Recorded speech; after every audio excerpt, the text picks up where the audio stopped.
let's take a look at the quotient rule worksheet. So at the top, we've got the statement of the quotient rule. And if we look carefully at this, it tells us how to take the derivative. Remember, d dx tells us we're taking the derivative of something that's on the inside. How to take the derivative of a quotient of two functions. So here we'll call the function on top f, the function on the bottom g. And when we put it together, well, we know what f is, we know what g is. So hopefully we can find their derivatives. And this is how we put them all together. And it looks complicated, but we know how to deal with all of these pieces. Here's f prime, the derivative of f, g prime, the derivative of g, and everything else is just putting in there carefully. So we see an example here. d dt of this quotient, 2t squared over t cubed minus 4t. If we call the top f and the bottom g, we can see how it all comes together following the quotient rule. We've got the function g times the derivative of f minus the function f times the derivative of g all over the function g squared. And that's it. So we just stick everything in there carefully. So let's try one. For number 4, there's not really too much room here, so I've copied it onto the next page. There's a function here called f, and we want to find the derivative. Now, I'm not going to name the top f and g. That would be confusing since our function here is called f. Maybe I'll write it out really carefully. So I usually won't do this, but you can see where everything fits. So the derivative of f prime, will be a quotient. We'll have the bottom times the derivative of the top. So that's x to the 4th minus x squared plus 2. That's the bottom of f times, and here I'll just write the derivative. I'll leave it here as something to be done. Remember, the d dx says we still have to take a derivative there. And from that we subtract the function on the top, that's x squared plus 3x, times the derivative of the thing on the bottom. That's x to the 4th minus x squared plus 2. And that whole thing is over the square of the function in the denominator. So we'll just write it, square it. And we're not done because we still need to take these two derivatives. So let's do it. Let's switch to purple. X to the 4th minus x squared plus 2. The derivative of this hopefully is easy. 2x plus 3 minus x squared plus 3x. The derivative of this hopefully also easy. Just using our power rule and our sum rule and constant multiple rule. And the whole thing over this x to the 4th minus x squared plus 2, the whole thing squared. We could FOIL here and combine like terms, but I've asked you not to do that. Don't worry about it. Although I did mention this is an old version. The answer should be 1/2, the answer to f prime of 1. So let's check if that's true. That's a typo. F prime of 1, well, we've got our expression for f prime here. We'll just plug in 1 everywhere we see an f. So I'll write it all out. Some of this you could probably just do in your head, but we've got 1 minus 1 plus 2. Our 1's are going to cancel here. That's just 2. We've got 2 times 1 is 2 plus 3. We've got 1 plus 3 and 4 minus 2 all over 1 minus 1 plus 2. Again, our 1's will cancel, and that's squared. So 2 times 5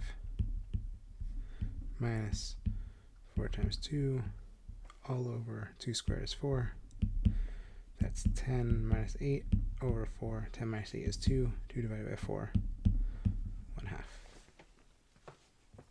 All right, so f prime of 1 is 1/2. We carefully applied the quotient rule. It looks bad, but all the pieces are pretty easy. And then to find f prime of 1, we just plugged in 1 for what we saw for x. Remember, the derivative function is the function where you put in an x value and it tells you the derivative at that point. So what about number 5? We want the derivative of 1 over cosine x. If we want to label these as f and g, we can.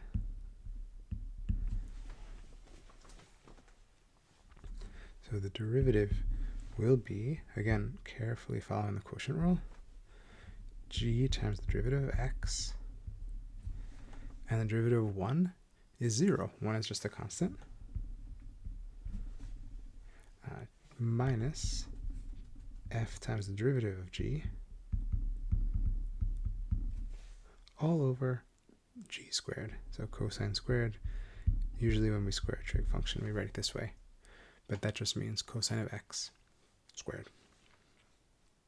That's it. If you wanted to leave your answer like that, you could. Although we can simplify this pretty easily. Cosine of x times 0, anything times 0 is 0.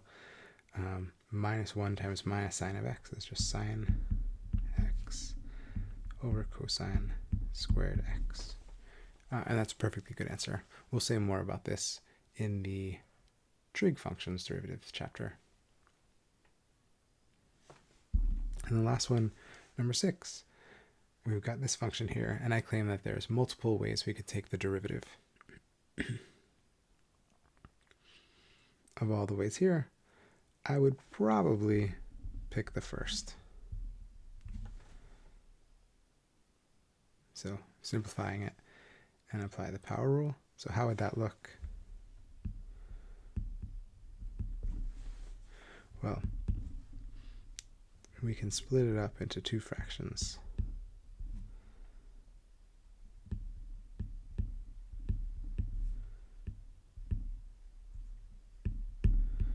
Since we're simplifying using exponents, maybe instead of writing q squared, the square root of q, I'll write q to the 1/2. And now we can pull out our constants. We can cancel a factor of 2. Remember, when we divide forms that look like this, they have the same base but different exponents, we subtract the exponents. So this first term we could write as 2q to the -1. This second term, we can pull out the 2 in the bottom and make it 1/2. And we've got q to the 1/2 over q squared. Well, 1/2 minus 2 is minus 3/2.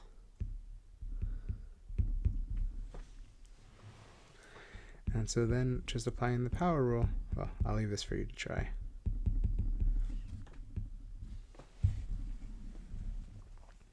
But since this is a quotient rule worksheet, let's go ahead and apply the quotient rule here. Again, this is not the way I would do it if I needed to take this derivative, but it's good practice. So we need the function on the bottom, that's 2q squared, times the derivative of the function on the top. Remember, the derivative of root q is 1 over 2 root q. We saw that when we were looking at the power rule. We subtract from that the top times the derivative of the bottom, which is just 4q. We'll apply the power rule. And we'll put that all over the bottom squared. Well, 2q squared, we'll square both factors there, is 4q to the 4th. And we can leave our answer just like that.